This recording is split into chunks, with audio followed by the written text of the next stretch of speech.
यह विषय अत्यंत गूढ़ और व्यापक है क्योंकि 64 कलाएं न केवल भारतीय संस्कृति और सनातन धर्म की बौद्धिक और आध्यात्मिक परंपरा का हिस्सा रही हैं, बल्कि यह प्राचीन भारतीय समाज की वैज्ञानिक, सांस्कृतिक, आध्यात्मिक और सामाजिक संरचना को भी दर्शाती हैं। प्राचीन ग्रंथों और शास्त्रों में इन कलाओं को केवल मनोरंजन के साधन के रूप में नहीं देखा गया, बल्कि इन्हें आत्मविकास, समाज में उच्च स्थान प्राप्त करने, दिव्य चेतना को जागृत करने और जीवन के हर क्षेत्र में दक्षता प्राप्त करने के लिए आवश्यक माना गया है। ये 64 कलाएं संपूर्ण जीवन शैली को संतुलित करने, आध्यात्मिक उन्नति प्राप्त करने, जीवन को एक कलात्मक एवं वैज्ञानिक दृष्टिकोण से समझने तथा पारलौकिक ऊर्जाओं को आत्मसात करने के लिए बनाई गई थी। ये कलाएं योग, संगीत, अस्त्र शस्त्र विद्या, ज्योतिष, तंत्र मंत्र, सम्मोहन, चित्रकला, वास्तुकला, काव्य, नाट्यकला, रसायन विद्या, नाट्यशास्त्र, आयुर्वेद, नृत्य और अन्य विद्याओं को सम्मिलित करती हैं, जो न केवल भौतिक जगत में व्यक्ति को कुशल बनाती हैं, बल्कि आध्यात्मिक रूप से उन्नत भी करती हैं। ऋग्वेद, यजुर्वेद, सामवेद और अथर्ववेद के विभिन्न संदर्भों में इन कलाओं का उल्लेख मिलता है, जिससे यह स्पष्ट होता है कि वेदों के काल से ही ये कलाएं भारतीय समाज का अभिन्न अंग रही हैं। भगवान कृष्ण को इन सभी 64 कलाओं में निपुण माना जाता है और उन्होंने इन्हें ब्रज की गोपियों और अन्य शिष्यों को सिखाया था। वेदों, पुराणों और अन्य शास्त्रों में वर्णित इन कलाओं का महत्व इस बात से भी समझा जा सकता है कि यह केवल पुरुषों तक सीमित नहीं थी, बल्कि महिलाओं को भी इन कलाओं में निपुण होने के लिए प्रशिक्षित किया जाता था। संस्कृत ग्रंथों में उल्लिखित इन 64 कलाओं को विभिन्न प्रकार की विद्याओं और तकनीकों में विभाजित किया गया है। इन कलाओं में से कुछ मुख्य कलाओं को विस्तार से समझा जाए तो सबसे पहले गीत विद्या, संगीत कला आती है, जो शास्त्रीय संगीत, लोक संगीत, वेदों के उच्चारण और ध्वनि विज्ञान से जुड़ी होती है। यह न केवल मन को शुद्ध करती है, बल्कि यह ब्रह्मांडीय ऊर्जा को संतुलित करने का कार्य भी करती है। इसके बाद वाद्य विद्या, वाद्ययंत्र बजाने की कला आती है, जिसमें विभिन्न प्रकार के संगीत वाद्य यंत्रों जैसे वीणा, मृदंग, बांसुरी आदि को बजाने की विधि सिखाई जाती थी। भगवान कृष्ण की बांसुरी इस कला का सर्वश्रेष्ठ उदाहरण है। इसके बाद नृत्य विद्या, नृत्य कला आती है, जो भावनाओं, विचारों और भक्ति को शारीरिक अभिव्यक्ति के माध्यम से प्रकट करने की कला है। भरतनाट्यम, कथक, कुचिपुड़ी, ओडिसी आदि सभी नृत्य शैलियां इसी कला का हिस्सा हैं। अलंकृत कला, श्रृंगार विद्या में श्रृंगार, सौंदर्य प्रसाधन, आभूषणों की सजावट आदि का ज्ञान दिया जाता था, जिससे व्यक्ति की आंतरिक और बाह्य सुंदरता निखरती थी।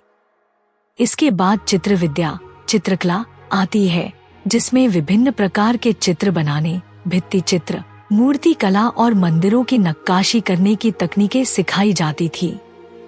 प्राचीन भारतीय मंदिरों में जो शिल्पकला और भित्तिचित्र देखने को मिलते हैं, वे इसी विद्या का परिणाम हैं।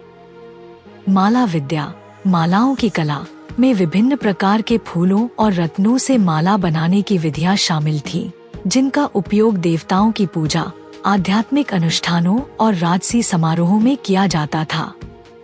गंधयुक्ति, इत्र और सुगंध बनाने की कला भी अत्यंत महत्वपूर्ण मानी जाती थी, क्योंकि इसे आयुर्वेद और आध्यात्मिक शुद्धिकरण की दृष्टि से देखा जाता था। मंदिरों और यज्ञों में उपयोग किए जाने वाले धूप, अगरबत्ती और चंदन के विभिन्न प्रयोग इसी कला के अंतर्गत आते हैं। पुष्पशन, फूलों की सजावट की कला के माध्यम से राजमहलों, मंदिरों और गृहस्थ जीवन में सौंदर्य और आध्यात्मिकता का समावेश किया जाता था। अस्त्र शस्त्र विद्या भी 64 कलाओं का एक महत्वपूर्ण भाग थी, जिसमें धनुर्विद्या, तलवारबाजी, भाले और अन्य शस्त्रों का उपयोग सिखाया जाता था। इसे केवल युद्धकला के रूप में नहीं, बल्कि आत्मरक्षा, मानसिक संतुलन और ध्यान को केंद्रित करने के लिए भी उपयोग किया जाता था।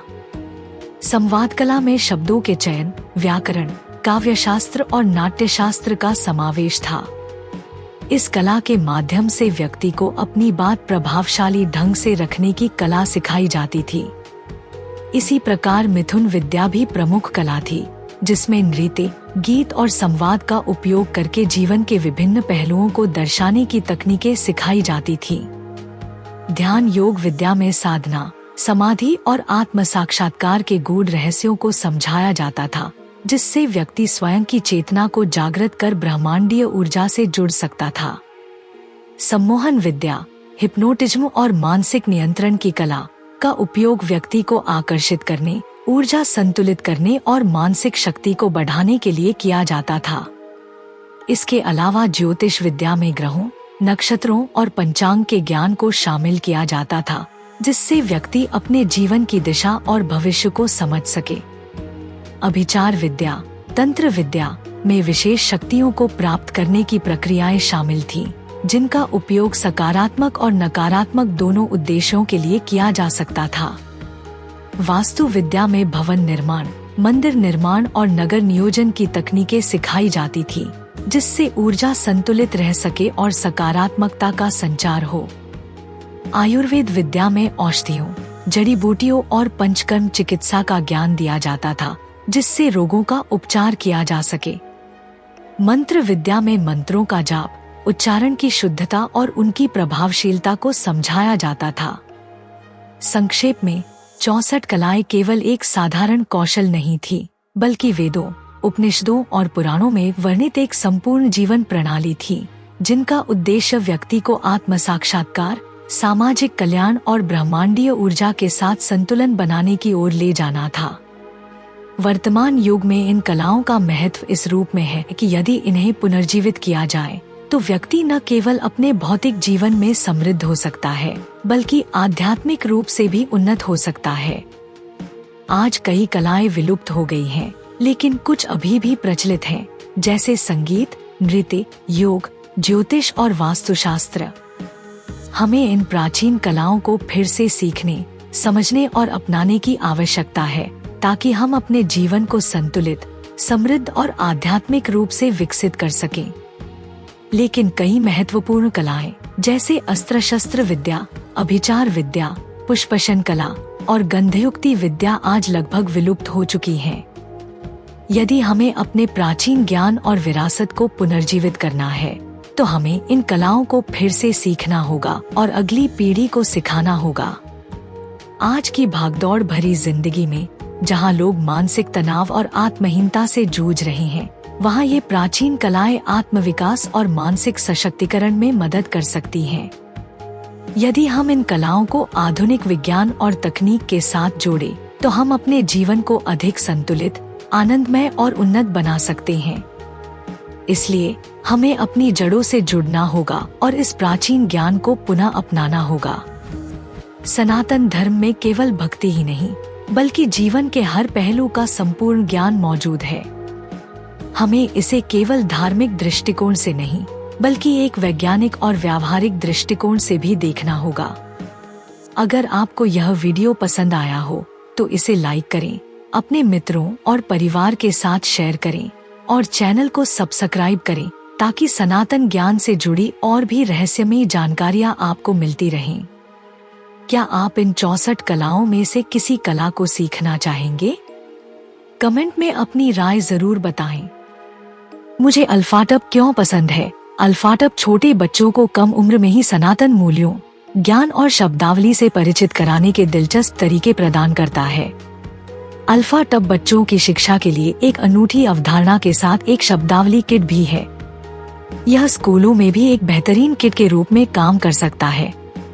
माता पिता अल्फाटब मोबाइल ऐप का उपयोग करके बहुत सारे टब शीट और टब कार्ड बना सकते हैं और अल्फाटब का उपयोग करके मजेदार गेम के माध्यम से अपने बच्चों के साथ जुड़ सकते हैं। मैंने अल्फाटब ऐप का उपयोग किया है और वीडियो में दिखाए अनुसार टब कार्ड बनाए हैं। जब मैंने पहली बार अल्फाटब देखा तो मुझे पता था कि मेरे भतीजे और भतीजी इसे पसंद करेंगे। यह बच्चों के अनुकूल सामग्री से बना है, बहुत अच्छी गुणवत्ता वाला है, टूटने वाला नहीं है और लंबे समय तक चलेगा। मेरे प्रोमो कोड सनातन से 20% छूट प्राप्त करें। लिंक विवरण में है। यह हमारा सौभाग्य है कि हम अपने सनातन धर्म के ऐसे अद्भुत ज्ञान को फैलाने में सक्षम हैं। हम चाहते हैं कि आप अधिक से अधिक लोगों तक पहुंचने में आपकी मदद करें। ताकि वे हमारे धर्म के बारे में जान सके। हमारा आपसे अनुरोध है कि हमारे वीडियो को अधिक से अधिक लोगों तक साझा करें। कृपया हमारे अन्य वीडियो देखें। सनातन इतिहास के अधिक वीडियो के लिए सनातन संसार आई की सदस्यता लें।